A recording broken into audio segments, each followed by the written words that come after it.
Hello everyone, my name is Ada, and today I show you the DesignStock in Terminal.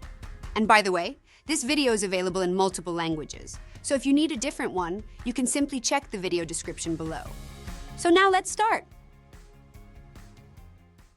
In this video, I explain how to navigate in DesignStock and also how you can create your own DesignStock so that you have easy access to your designs.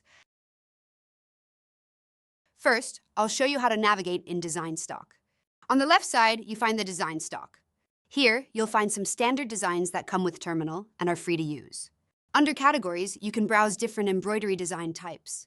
If you don't like the current view, you can easily switch from Table View to Carousel View. In the Carousel View, you will find arrows on the left and right sides. You can use these arrows to navigate through the carousel, but you can also use your mouse to click directly on the designs.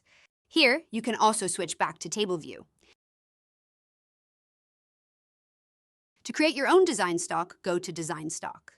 Click on the button, Open My DesignStock folder. This will open the dedicated storage location for your personal designs.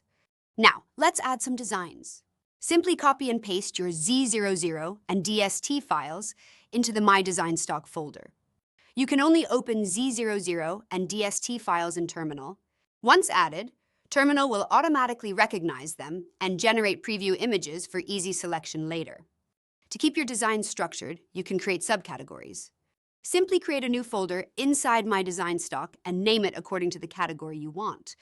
For example, if you want to separate logos, designs, and DST design, you can create folders with those names. If you're adding multiple embroidery designs, please be patient.